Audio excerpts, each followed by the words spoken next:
আজ জানাবো পশ্চিমবঙ্গ দেশ এবং বিদেশের 25টি তাজা সংবাদ। আপনি যদি চ্যানেল নতুন হয়ে থাকেন তাহলে অবশ্যই চ্যানেলটি সাবস্ক্রাইব করুন, কারণ প্রতিদিনের সেরা খবর আপনার হাতের মুঠোয় পৌঁছে দিতে আমরা আছি সদা প্রস্তুত। খবরের প্রথমেই দেখে নেব সংবাদ শিরোনাম। 1 লাখ মহিলা নিয়ে শহরে জমায়েত, বাংলায় রাজনীতির নয়া চমক দিতে চাইছেন শুভেন্দুরা। সমশ্রী প্রকল্পে প্রতি মাসে 5,000 টাকা কিভাবে মিলবে, কারা পাবেন, সব তথ্য এক ক্লিকে।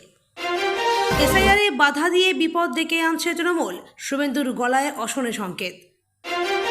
যে কথা নির্বাচন কমিশনও 1.5 ঘন্টার সাংবাদিক বৈঠকে বলতে পারেনি, রাহুল গান্ধী বিহারের জনসভায় তা প্রকাশ্যে ঘোষণা করলেন। বাগডোগরা থেকে গ্যাংটক হেলিকপ্টার চালু হয়ে গেল, ভাড়া ও সময়সূচি জানুন। শিক্ষা ব্যবস্থাকে শেষ করে দিয়েছে এই সরকার, শাসক দলকে তীব্র কটাক্ষ শুভেন্দু অধিকারীর। সংখ্যার খেলায় কে এগিয়ে, ডেপুটি স্পিকার পদের লড়াইয়ে শুরু রাজনৈতিক অঙ্ক। নীতিশকে ব্যবহার করছে বিজেপি, দাবি কানাইয়ার। মেট্রো রেলের উদ্বোধনে যাচ্ছেন না মমতা, শোনামাত্রই পাল্টা মুখ্যমন্ত্রীকে এই বার্তা শুভেন্দুর। আমন্ত্রণ পেয়েও মোদির সঙ্গে এক মঞ্চে থাকছেন না মমতা, কিন্তু কেন, মুখ খুললেন মুখপাত্র। 26 নির্বাচনের আগে সাংগঠনিক বৈঠক অভিষেক বন্দ্যোপাধ্যায়ের, কি নিয়ে আলোচনা। গিজগিজ করছে পুলিশ, রবির সকালে দখলমুক্ত 175 বিঘা জমি, উচ্ছেদ 309টি বাংলাভাষী মুসলিম পরিবার। বিরোধীদের ভোট চুরি অভিযোগ, ইন্ডিয়া জোটের সাংসদদের প্রতিবাদে উত্তাল সংসদ। ভারতের বিপজ্জনক রাস্তা, যেখানে পা রাখলে থমকে যেতে পারে হৃদস্পন্দন। এসআইআর নিয়ে বলতে গিয়ে প্রকাশ্যে 2 চোখ উপড়ে নেওয়ার হুমকি তৃণমূল নেতার, উঠল বিতর্কের ঝড়। বাংলাকে রুখতে সুপ্রিম কোর্টে কেন্দ্র, 100 দিনের কাজ নিয়ে হাইকোর্টের রায়ের বিরোধিতা। পরিযায়ী শ্রমিকদের জন্য ভাতা ঘোষণা মমতার, পাল্টা তোপ শুভেন্দুর। এইচসির রায়কে চ্যালেঞ্জ করে এসসিতে কেন্দ্র, 100 দিনের কাজের বকেয়া নিয়ে বাড়ছে রাজনৈতিক চাপানোতর। হু হু করে জল ঢুকছে ঘরে ঘরে, ভাসছে খাট বিছানা, মারাত্মক বিপদ দিল্লির, কারণ জানলে ভয়ে কাঁপবেন। টেট উত্তীর্ণদের বিক্ষোভে ধুন্ধুমার, ব্যাপক ধরপাকড়, টেনে হিচড়ে আন্দোলনকারীদের সরালো পুলিশ। নৈরাজ্যের বাংলাদেশে পড়ল মুজিবের আত্মজীবনী বই, ঘটনায় জামাত বিএনপির হাত। 32,000 প্রাইমারি টিচার জব ক্যান্সেল, কি তবে সত্যি চাকরি যাবে, চরম আশঙ্কা। বদলে গেল সমীকরণ, চীনা বিদেশমন্ত্রী ভারতে আসতেই বড় রেহাই পেল দেশের কৃষকরা। সার্ভের নামে এনআরসি ফর্ম ফিল আপ, মমতার বিস্ফোরক অভিযোগের পর বিবৃতি এমসের। 2022 সালে টেট উত্তীর্ণদের বিক্ষোভ চ্যাংদোলা করে গাড়িতে তুলছে পুলিশ, করুণাময়ীতে ধুন্ধুমার কাণ্ড। এতক্ষণ শুনছিলাম সংবাদ শিরোনাম, এবার আসছি খবরের বিস্তারিত। এর আগে একটি ছোট্ট রিকোয়েস্ট, আপনি যদি এই চ্যানেল নতুন হয়ে থাকেন তাহলে অবশ্যই চ্যানেলটি সাবস্ক্রাইব করুন। রাজ্যের পরিযায়ী শ্রমিকদের জন্য এক বড় পদক্ষেপ নিলেন মুখ্যমন্ত্রী মমতা বন্দ্যোপাধ্যায়। সোমবার নবান্ন থেকে তিনি নতুন সমশ্রী প্রকল্পের ঘোষণা করেন। এই প্রকল্পের মূল লক্ষ্য বাইরে থেকে ফিরে আসা কর্মহীন শ্রমিকদের আর্থিক সুরক্ষা এবং তাদের দক্ষতা বৃদ্ধি করা।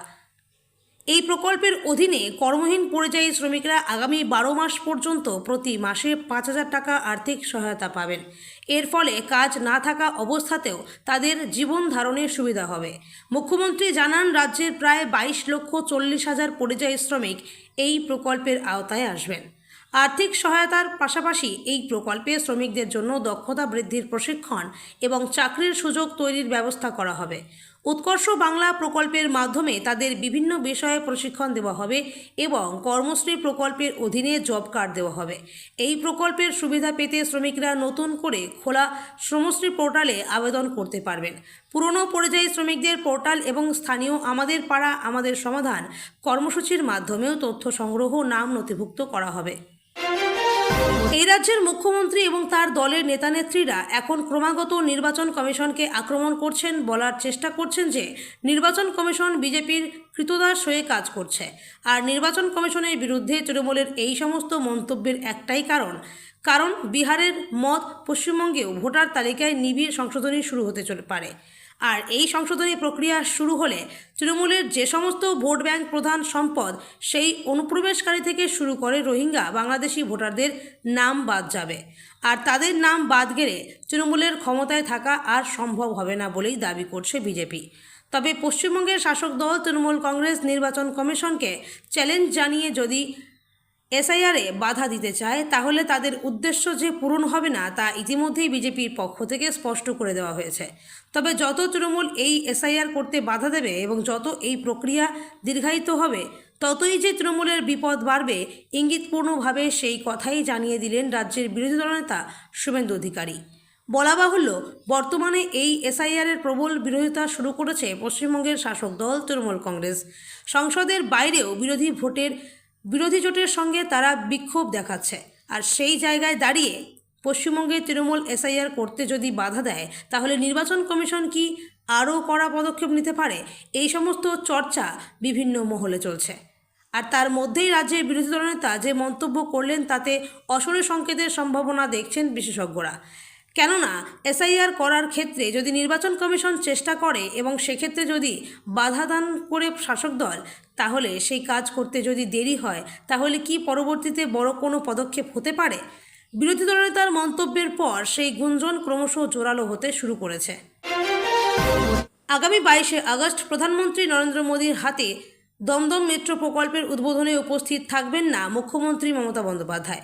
আমন্ত্রণ পেয়েও তিনি এই অনুষ্ঠানে যোগ দেবেন না বলে সোমবার জানিয়েছেন।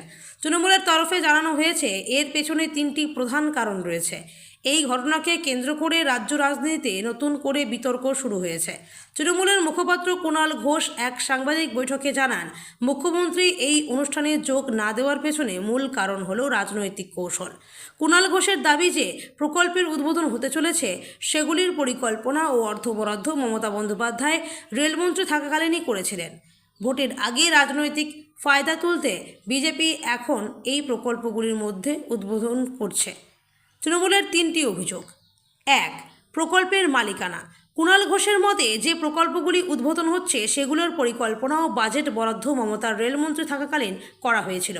বিজেপি এখন শুধু সেগুলোর উদ্বোধন করে রাজনৈতিক সুবিধা নিতে চাইছে।